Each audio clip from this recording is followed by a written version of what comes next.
জাতীয় নেতৃত্বে যাদের কানে আওয়াজ পড়ছে সেই সমস্ত অনুপস্থিত ভাই এবং বোনেরা, আসসালামু আলাইকুম ওয়া রাহমাতুল্লাহি ওয়া বারাকাতুহু।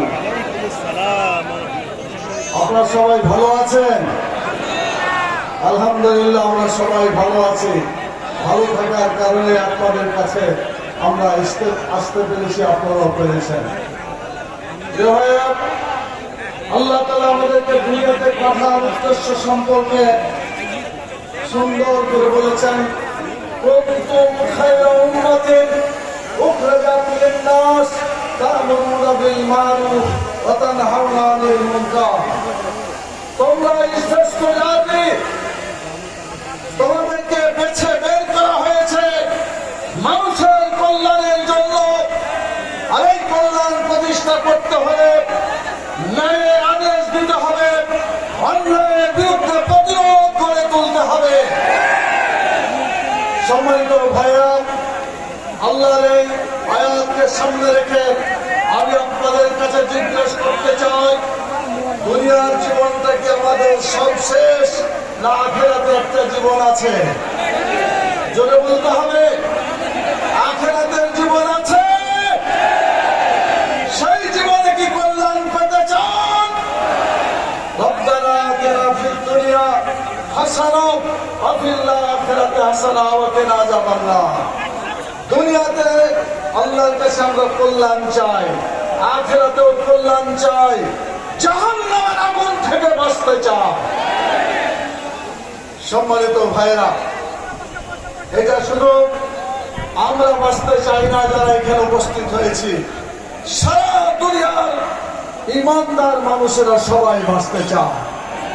অতএব যদি বাঁচতে হয়, যাদের ইমান আছে, আল্লাহর এই কথাকে সামনে রেখে মানুষের কল্যাণের জন্য আমাদেরকে রাজনীতি করতে হবে। সমস্ত কাজের কেন্দ্রবিন্দু হবে মানুষের কল্যাণ করা, ব্যক্তি কল্যাণ, স্বার্থপরতা, চাঁদাবাজ, দুর্নীতিবাজ, এই সমস্ত খারাপ কাজ করলে আখিরাতে কোনো কল্যাণ পাওয়া যাবে না। অতীতে যে সরকার 54 বছর ধরে কয়েকটা সরকার এসেছে, কোন সরকার মানুষের কল্যাণের জন্য কাজ করে না। কল্যাণ করেছে, কল্যাণ করেছে, আল্লাহ হয় দুনিয়ায় কিছু মানুষের উপকার করার জন্য, আখিরাতের কল্যাণের জন্য কোন কাজ করেছে বলেন? কথা বলেন, তারা কি আখিরাতের কল্যাণের জন্য কাজ করেছে? আমরা দল ঘোষণা দিচ্ছি, আমরা দুনিয়ারও কল্যাণ করতে চাই, আখিরাতেও আমরা কল্যাণ পেতে চাই। রাজি আছেন আপনারা? সেই আখিরাতের কল্যাণের জন্য আবু সাঈদের মতো, মুগ্ধর মতো জীবন বিলিয়ে দিতে হবে। রাজি আছেন? যারা যারা আল্লাহর আইন চালু করার জন্য জীবন দিতে রাজি আছেন, দুই হাত তুলে ওয়াদা করেন আল্লাহর কাছে, আমরা জীবন দেব, আল্লাহর আইন চালু করব ইনশাআল্লাহ। সংগ্রামী সাথী ও বন্ধুগণ, একটা সুন্দর একটা স্লোগান আপনারা মুখস্থ করে নিয়েছেন, আবু সাঈদ মুগ্ধ, শেষ হয়নি যুদ্ধ। দ্বিতীয় স্বাধীনতা হয়ে গেছে, তাহলে আর কি আছে? আর একটা যুদ্ধ আছে, সেই যুদ্ধ হচ্ছে ইসলাম কায়েম করার যুদ্ধ। বদর, উহুদ, খন্দকে সাহাবায়ে কেরাম যেভাবে জীবন দিয়ে কোরআনের আইন চালু করেছেন, সেই সাহাবীদের অনুসরণে আপনাদের আমাদেরকে যুদ্ধ করতে হবে। রাজি আছেন যুদ্ধ করতে? আমার হাত উঠে দেখানো লাগে, বাংলাদেশের মাটিতে কোরআনের আইনের জন্য আমরা যুদ্ধ করব ইনশাআল্লাহ। শুকরিয়া।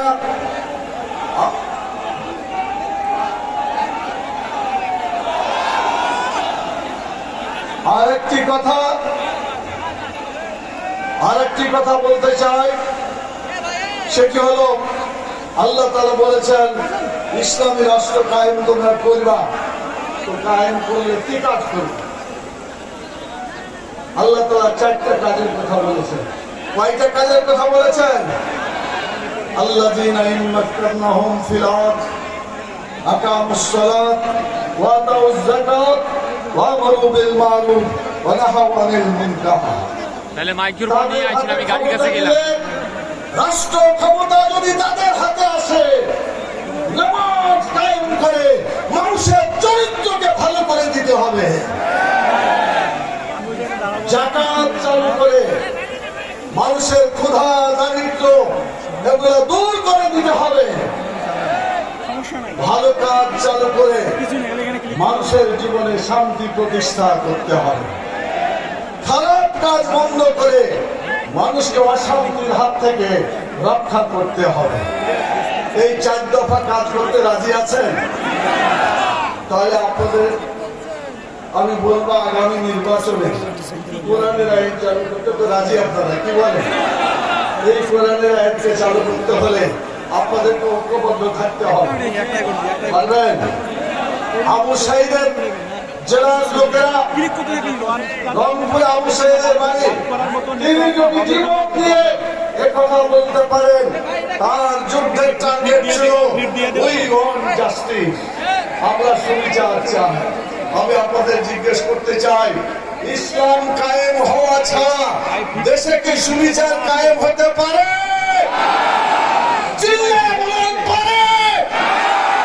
কোনদিন হবে না। জাস্টিস হতে হলে ইসলাম কায়েম করতে হবে, হাকিমউদ্দিন দিন কায়েম করতে হবে। দুনিয়ার যত দেশ আছে কোন দেশে জাস্টিস নাই, কোথাও জাস্টিস নাই। যদি ইসলাম কায়েম করতে পারে তবে জাস্টিস কায়েম হবে, কথা ঠিক কিনা? বাংলাদেশে জাস্টিস তো হয় নাই, জুলুম অত্যাচার নির্যাতন হয়েছে। এই জন্য আমরা 5টা দফা দাবি সরকারের কাছে বলেছিলাম। একটা বলেছিলাম অন্যায় যারা করেছে এদের বিচার হওয়া দরকার। কি বলেন, বিচার হওয়া দরকার না? অন্যায় যদি করে আপনার বিচার না করে এই অন্যায় বন্ধ হবে না, চলতে থাকবে। অতএব অন্যায়কে আমরা চলতে দেব না, অতএব বিচার করতে হবে অপরাধ। 2 নম্বর আমরা বলেছি সংস্কার করতে হবে, খারাপ যা কিছু আছে বাদ দিতে হবে, ভালো যা কিছু আছে তা গ্রহণ করতে হবে।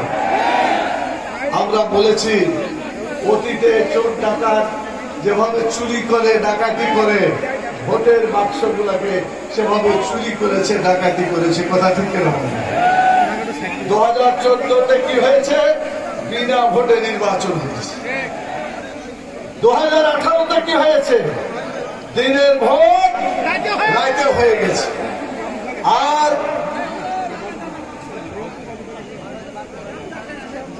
2024-এ কি হয়েছে বলে? ওরা কেউ ভোট তো দিতেও যায় না, আর ভোটে দাঁড়াইতেও চায় না। সাংবাদিকরা এখানে আছেন, ওনারা রিপোর্ট করেছেন যে ভোট কেন্দ্রে যে দেখলাম মানুষ তো নাই, কুত্তা কয়েকজন শুয়ে আছে, কয়েকটা শুয়ে আছে। এই কুত্তা শুয়ে থাকার নির্বাচন বাংলাদেশে আমরা চলতে দিতে চাই না।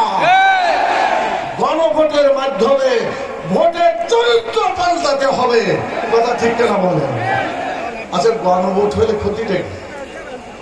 গণভোট মানে জনগণ ভোট দিবে। কিসের জন্য দিবে?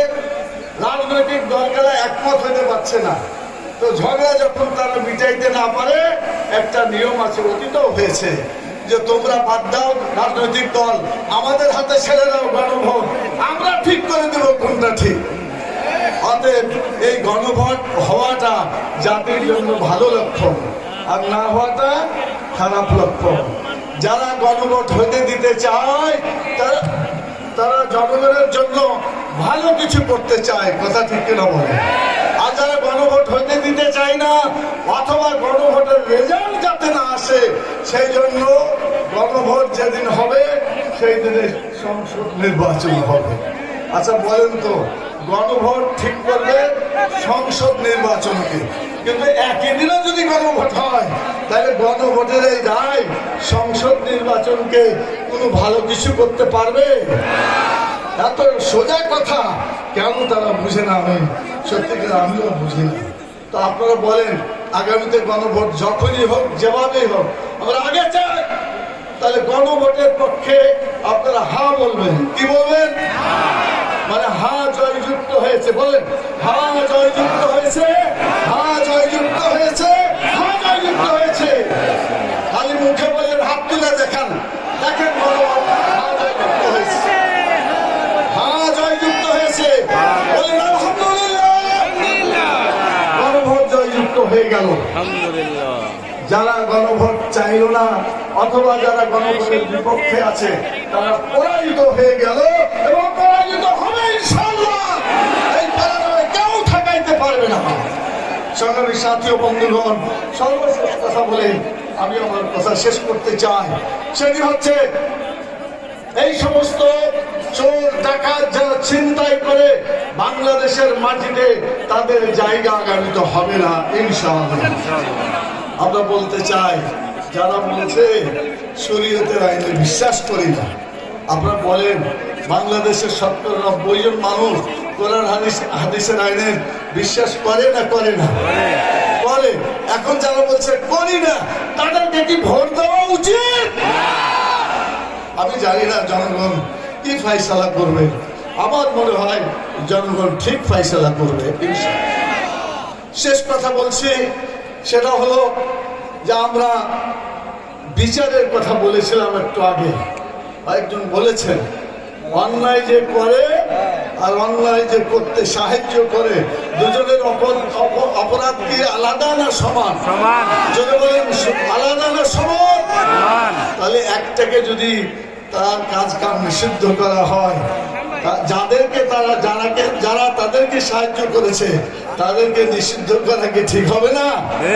প্রধান উপদেষ্টাকে বলবো সঠিক সিদ্ধান্ত নেবেন আশা করছি। আল্লাহ তাআলা বাংলাদেশ আজকের এই আন্দোলন যে আন্দোলন গড়ে উঠছে 8 দলের, আমরা বলছি আমাদের দরজা বন্ধ হয় না।